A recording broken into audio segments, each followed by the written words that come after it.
Bonjour les amis, bonjour et bienvenue à l'école de la liberté. L'école de la liberté, c'est l'objet de notre vidéo aujourd'hui. Alors pour commencer, en fait, c'était un fake. Il n'y a pas d'école de la liberté. C'était un titre commercial, un titre marketing en fait que j'ai trouvé pour cette vidéo. Non, attends. Avant de quitter la vidéo, attends quand même, j'ai deux, trois petites choses à te dire. Concrètement, l'école de la liberté. Une première remarque, aucune institution humaine temporelle ne peut prétendre à être une école de la liberté. C'est faux. Toutes les institutions, toutes les personnes qui prétendent être une école à la liberté sont des faussaires. Parce que ça n'existe pas, ce n'est pas possible. Et je vais vous dire pourquoi c'est pas possible. Parce que la seule personne sur Terre qui peut vous apprendre la liberté, c'est vous-même. Vous-même en vivant dans le présent. Trois choses essentielles. 80% de ce qu'il y a à dire sur la liberté, ça tient à ça.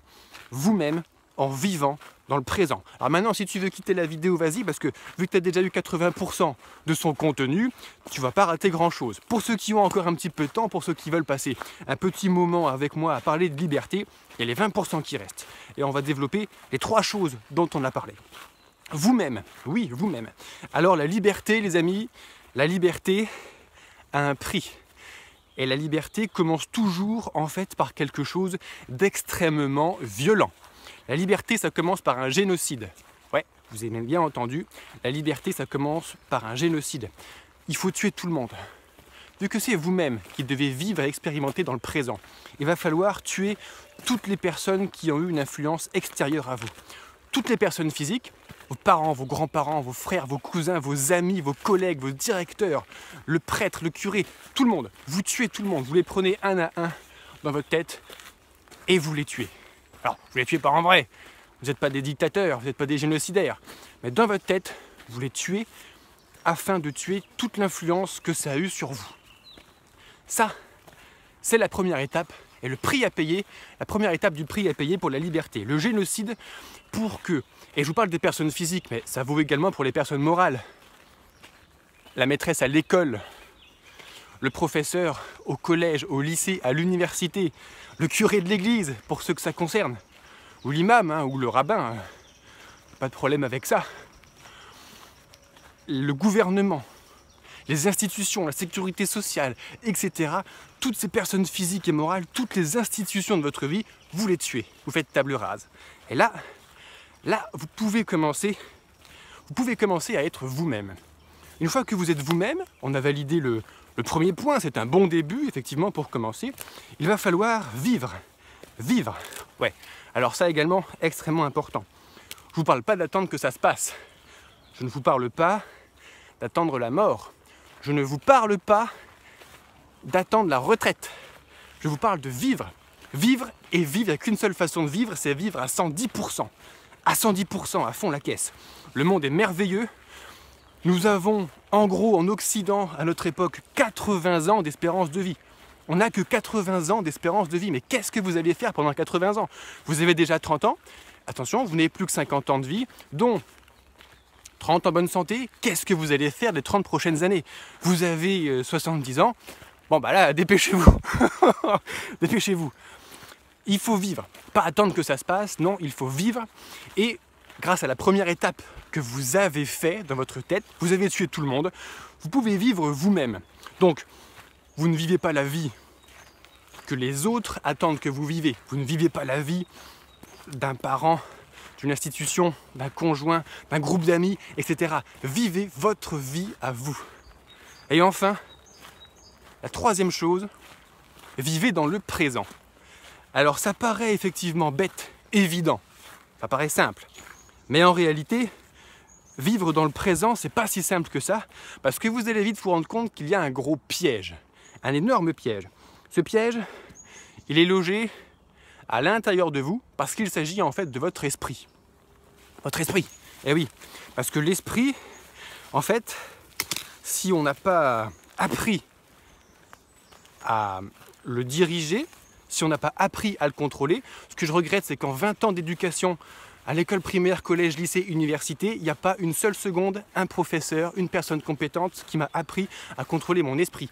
Ce qui fait que depuis 26 ans, mon esprit, il fait uniquement ce qu'il veut. Ça, c'est une des des raisons de la faillite du système éducatif. Du moins en Occident, du moins en France, celle que j'ai vécue. Votre esprit vous tend un piège. Votre esprit, en permanence, il est en train de réfléchir. Il y a des pensées. Les scientifiques, les neurosciences ont pu chiffrer qu'il y a environ 2000 mots pensés minutes qui vous traversent l'esprit, qui rentrent et qui ressortent. 2000 mots minutes. Imaginez le nombre d'idées, le nombre de concepts, le nombre d'événements qui se passent dans votre tête à la minute. Et ça dure 24 heures. Ça dure tout le temps d'éveil. Ça dure 16 heures par jour pendant 80 ans. Si vous n'apprenez pas à contrôler votre esprit. Alors, il y a des personnes chez qui c'est inné, il y a une certaine, on va dire, une certaine tranquillité d'esprit. D'autres, notamment les gens cérébraux, hein. Les gens cérébraux, on les reconnaît facilement, en général ils sont maigres, ils se posent trop de questions. Réfléchissez-y un petit peu, je suis sûr que vous en connaissez quelques-uns dans votre entourage. Les maigres qui se posent trop de questions, typiquement, ce sont des gens cérébraux. Et les gens cérébraux, je pense que 2000 mots minutes, c'est une moyenne qui a été faite par les scientifiques avec des électrodes posées sur le cerveau. Mais les gens très cérébraux, je pense que c'est encore au-delà de cela. Ce qui fait qu'en fait, le cerveau et l'esprit, si on n'y prend pas garde, effectivement, ils débitent en permanence des idées, des concepts, etc. Alors, c'est bien, cependant, qu'est-ce qui se passe? Une idée vous traverse la tête, vous l'attrapez au passage, vous l'attrapez et vous la jugez. Vous vous dites oui, ça c'est bien, non, ça c'est pas bien. Ou alors, vous l'attrapez et vous l'argumentez. Ah oui, ça c'est bon pour telle et telle raison. Et on se fait un exposé, une conférence en fait tout seul dans sa tête pour dire quelles sont les 7 principales raisons qui font que cette pensée est bonne ou pas bonne. Et ça dure en permanence tant qu'on n'a pas une autre occupation. Ou tant qu'on n'a pas réussi à contrôler son esprit. L'esprit, là on est en train de parler du présent, et la difficulté c'est que quand vous êtes en train d'attraper une pensée, vous n'êtes pas dans le présent. Le présent, c'est ce qu'il y a autour. Voilà. Mon présent, là, mon présent à moi, c'est sur un chemin, dans une forêt d'eucalyptus. Il n'y a pas d'autre chose. D'ailleurs, en faisant cette vidéo, je ne suis pas vraiment dans le présent. Et l'esprit, il va faire tout ce travail sur ses pensées, il va remémorer des souvenirs, donc vous allez être dans le passé, vous allez aller dans le futur, il va imaginer ce qui pourrait se produire si on faisait telle et telle chose. Donc si on est dans le futur, eh ben pareil, on n'est toujours pas dans le présent. Alors, les techniques de projection de l'esprit dans le futur, lorsque c'est conscientisé, lorsque c'est à votre initiative pour atteindre un objectif bien particulier, la réussite d'un projet ou être visionnaire, oui c'est bien. Mais au-delà de cela, passer son temps dans le passé, autre part dans le présent et dans le futur, ça ne vous permet pas de vivre. Vivez effectivement vous-même, vous vivez dans le présent et avec ça effectivement vous allez pouvoir expérimenter la vie et c'est à partir de ce moment-là que vous allez pouvoir toucher du doigt la liberté.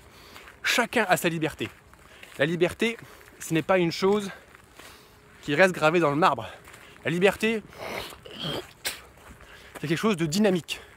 C'est-à-dire qu'aujourd'hui, votre liberté, c'est ci, demain, ce sera autre chose. Mais c'est pas grave. C'est pas grave, c'est normal, c'est la vie. La vie est dynamique. Aujourd'hui, pour moi, par exemple, cas concret, la liberté, c'est de partir marcher 6 mois. Demain, ce sera autre chose. Et c'est normal. Mais aujourd'hui, l'expression de ma liberté, ou de ce que j'en ai compris du moins, c'est ça. Voilà les amis. Vous vivez dans le présent et vous allez pouvoir toucher du doigt cette chose vraiment magnifique, cette chose extraordinaire qu'est la liberté. Je vous remercie, c'était le bienvenu à l'école de la liberté. Je vous souhaite une excellente journée les amis. À très bientôt.